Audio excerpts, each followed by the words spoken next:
మరి అటువంటి శ్రీకృష్ణ పరమాత్మ ఏమన్నారంటే, మీరు కలియుగంలో మానవులు ఏమి చేయని అవసరం లేదయ్యా, సమాజములో, సొసైటీలో, గ్రామములు, పట్టణములు, నగరములు, దేశములో ఎవరైనా గొప్పవారు మంచి పనులు చేస్తే వారిని చూసి చేయండి అయ్యా అన్నారు. ఈ ఒక్క మాట చాలు మనకి.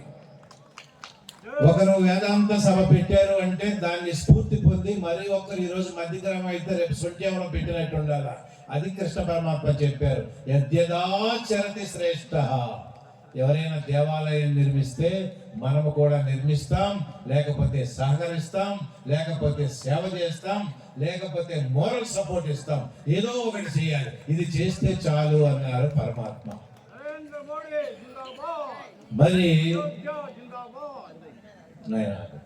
మరి ఈరోజు సమాజంలో పెద్దలు చేసినటువంటి, పెద్దలు అంటే ఎక్కడికో వెలగండి, మన తండ్రి, మన తల్లి, మన తాత, మన ముత్తాత ప్రాతకాలంలో 4 గంటలకు లేచి వ్యవసాయం చేస్తూ చక్కగా పాడి పంటలు పండిస్తే ప్రతి ఒక్కరు కూడా ఇప్పటి వరకు 100 సంవత్సరాలు జీవించినటువంటి మానవులు ఎన్నో గ్రామాల్లో ఉన్నారు, పట్టణాల్లో లేరు.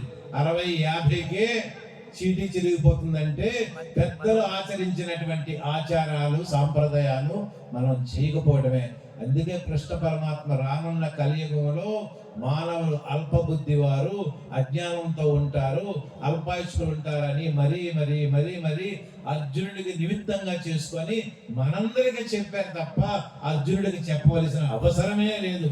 ఆయన యోగీశ్వరుడు, నరనారాయణుల నరుడు కాబట్టి చక్కటి విషయాన్ని మనకు తెలియజేశారు. కనుక ప్రతి ఒక్కరము కూడా ఈ 3 నాళ్ళ జీవితంలో ఎటువంటి కర్తవ్యము, ఎటువంటి పని చేస్తే ఆదర్శవంతంగా ఉంటాము, ఆ సూర్య చంద్ర తారక మన పేరు ఉంటుందో ఆ పని చేయడానికి మాత్రమే ప్రయత్నించడానికే భగవంతుడు ఉత్కృష్టమైన మానవ జన్మ మనకు ప్రసాదించాడు. అందులో విశ్వ మానవ జ్ఞాన గ్రంథం ఇది ఆచరణ గ్రంథము కానీ పారాయణ గ్రంథము కాదు అని మన స్వాముల వారు మళ్ళీ మళ్ళీ నొక్కి నొక్కి చెప్పారు. కాబట్టి భగవద్గీత మేము వచ్చామండి, 18 అధ్యాయాలు పారాయణం చేసామండి. 18 అధ్యాయాలు పారాయణ చేస్తే నీకేమొస్తుంది? ఒక్క శ్లోకాన్ని చదివినా దానిలో ఉన్న భావాన్ని అంతర్లీనంగా తీసుకుని ఆచరణలో పెట్టావు అంటే నీకన్నా నిత్యముక్తుడు ఈ ప్రపంచంలో ఎవరు ఉండడు. కాబట్టి ఆచరణ చేసినటువంటి గ్రంథమే భగవద్గీత.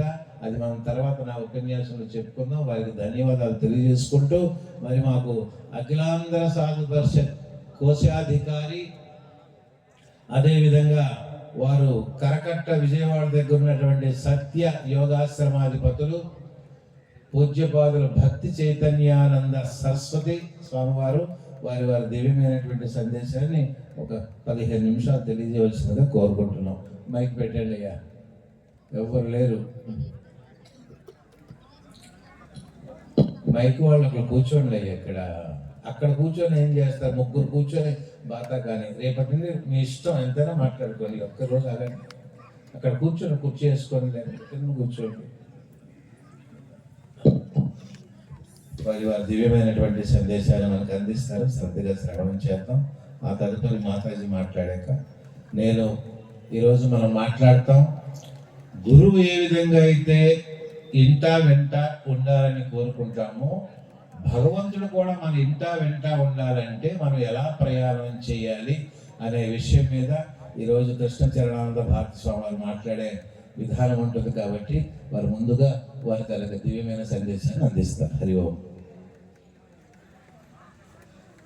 అందరం కలిసి 3 సార్లు ఓంకారం చేద్దాం. మీకు చేతనైనంతలో నిటారుగా కూర్చోడానికి ప్రయత్నం చేయండి.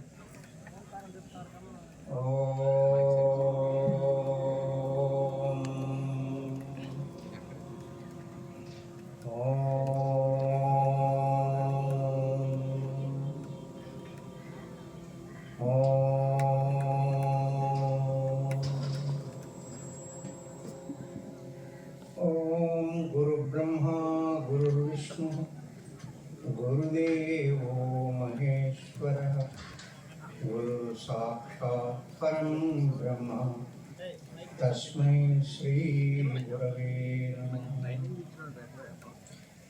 సదాశివసమారంభాం వ్యాసశంకరమధ్యమాం అస్మదాచార్యపర్యంతాం వందే గురుపరంపరాం. అద్భుతమైన ఈ కార్యక్రమానికి కర్త కర్మ క్రియ అయిన అఖిలాంధ్ర సాధు పరిషత్ అధ్యక్షుడు ఆచార్య పరమాత్మానందగిరి వారి పాదాలకు నమస్కారాలు. అట్లాగే ఈ పూట అధ్యక్షుడు పరిషత్ కార్యదర్శి వారు కృష్ణచరణానంద వారి పాదాలకు నమస్కారాలు. మేధావులు స్వామీజీలు అందరికీ కూడా నమస్కారాలు. ఇక్కడ ఉన్నటువంటి శ్రోతలకు కూడా అందరికీ నమస్కారాలు. ఈ గ్రామ దేవత పైడమ తెలికి సింహాచలం నరసింహస్వామికి అనంత పద్మనాభానంద స్వామికి మాకందరికీ సద్బుద్ధి కలిగించు